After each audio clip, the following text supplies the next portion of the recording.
Hey guys, Sam from West Meadow Rabbits here. I just made another video, so I'll say it again in this one. I apologize for not uploading for the past couple of weeks. My computer crapped the bed, but I'm back at it. I'm making up for it with a vengeance. So, I already did one controversial topic today, talking about why I don't think colony raising rabbits is necessarily a good idea. So why not make it two?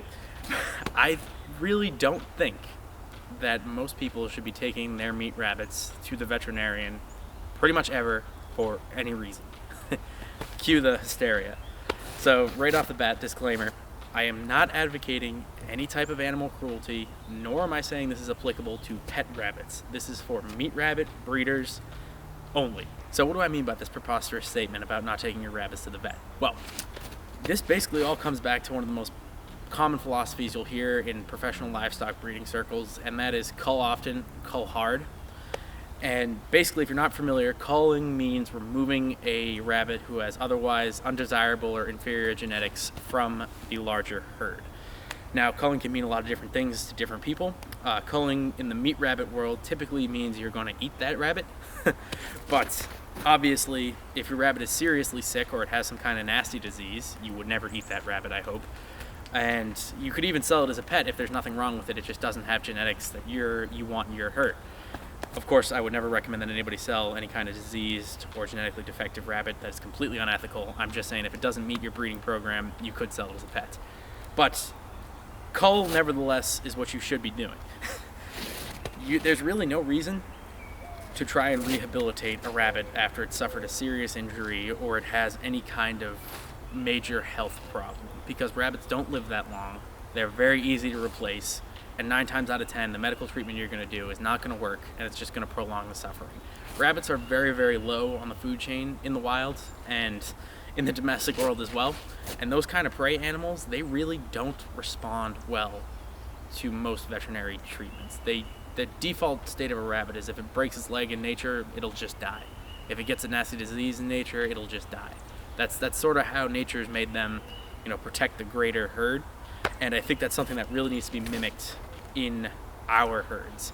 I was watching a great video on Richard Perkins' YouTube channel. He's a Swedish sustainable farmer, but he was interviewing a sheep and cattle breeder, and he basically, I'm paraphrasing, but he said that if you take the responsibility and you take the right to kill an animal for meat, which I obviously do, and I assume you do because you're watching this channel, then you have the obligation to minimize the suffering of the animals in your care.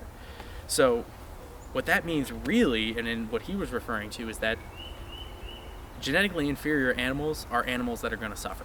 Animals that are susceptible to disease, that have common rabbit issues like wry neck or sore hocks. These are highly heritable genetic problems, and by allowing those to persist in the herd, you're allowing suffering to persist in your herd, and you're basically not efficiently using your resources either. So, in very few circumstances will it ever make sense to take your rabbits to the vet, let alone do any kind of medical intervention yourself. So let's just cover those because they're few and far between. If it's a minor disease or problem like ear mites or something easily treatable, then yes, obviously don't cull a rabbit because it got ear mites. That's a little bit of an overreaction. But anything more serious than that, like I said, sore hocks, which is pretty common. It's not a lethal disease, but it really should not be allowed to continue in your herd. Any kind of trauma injuries, the first thing you need to do is cull, and cull hard. And that's because, number one, veterinary care is absurdly expensive. Number two, it's not worth it to waste those medical resources on an animal that's so low on the food chain.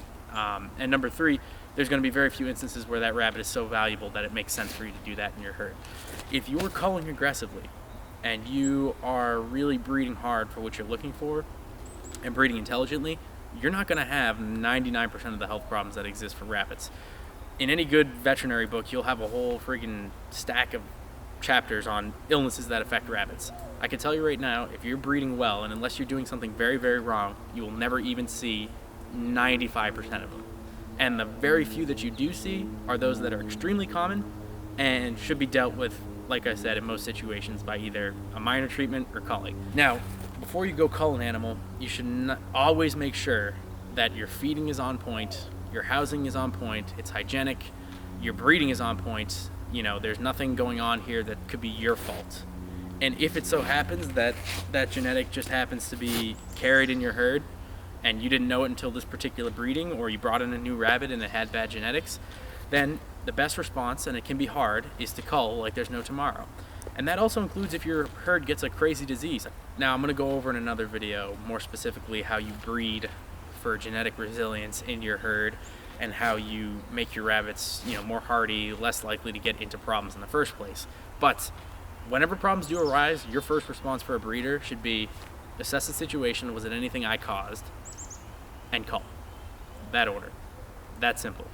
And stuff is going to happen, I guarantee it. If you have more than a couple rabbits for a long period of time, you're going to see some pretty common stuff. You may see some broken limbs. You may see a rabbit that gets nest box eye that you miss and it goes blind in that eye. And even if it's in the nest box eye example, that's a great example, because that's something that happened, that physically happened to the rabbit, but there's nothing wrong with the rabbit. So you say, okay, well, why should I cull it? Otherwise, it's a really nice rabbit. It's just blind in one eye and he had an infection. What can you do?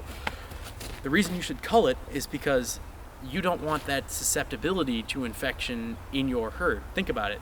If only one rabbit out of a litter had nest box eye, then that means he's probably more susceptible to it, or that the rest of his litter mates are unusually less susceptible to it. Regardless, you want to keep those good genetics going and get those bad genetics out. It goes the same thing with sore hocks. A lot of times you'll hear people talk about sore hocks and keeping rabbits on wire cause sore hocks, and that's just, it may be true to some extent, but if your rabbits are well bred, you're not going to have that problem, because if you have a rabbit that has sore hocks, instead of saying, okay, I'm going to give it a rest board, which I do anyways just to be nice, but instead of saying I'm going to give it a rest board, just cull it. Because now that rabbit doesn't have that sore hocks gene in the herd. And all of your rabbits may be abnormally protected against sore hocks. They've got thicker fur pads. But guess what? If you kept that rabbit in your herd, you could lose that gene. But now that you got rid of the rabbit with sore hocks, you're basically guaranteeing that your herd is going to have normal or above average resistance to sore hocks. The same thing goes with snuffles, where a rabbit gets basically a runny nose. You see that all the time. It can be highly caused by the environment, but even if your environment sucks, if you have one rabbit out of 50 who doesn't have snuffles and you cull those other 50, guess what? That rabbit probably has some special immunity to snuffles. And that's how the breed gets better. That's how the species gets better. That's how we keep things rolling. When you have a soft heart and you don't cull, you cause problems for your rabbits. You cause suffering for your rabbits. You cause problems for your own operation, and more importantly, if you sell breeding stock, you are now spreading that bad gene out to everyone else, which I think is kind of unethical. So it can be tough, I know, and as breeders we can get attached to our rabbits, and guess what? If a rabbit has a defect and you really love it and you want to make it a pet, that's fine. But you have a responsibility when you take on animals and you take on breeding animals and eating animals. You have a responsibility not just to them but to the entire breed, and that part of that responsibility is having the stomach to do what needs to be done, which includes culling extremely aggressively. So I'll leave you with a very common quote that we rabbit breeders have, and that's keep the best, cull the rest. So keep that in mind and you'll do okay. This is just part one of my series on rabbit genetics. This is definitely something I want to get more into. It's something I feel like a lot of backyard people don't have that much understanding of. And there's definitely a gap between professional breeders, who I don't know any who are on YouTube. Most of these guys are very old timers. And this huge movement of backyard people and homesteaders who are taking on rabbits. So I really want to bridge that gap, because there's a tremendous wealth of knowledge that these rabbit breeders have about genetics that a lot of these backyard people would be doing a lot better if they knew about it. So that's part one of this series. We'll keep trying to bring that together. If you liked, enjoyed, or found this video at all useful, please like, share, and subscribe to support the channel. And as always, I'll see you guys next time.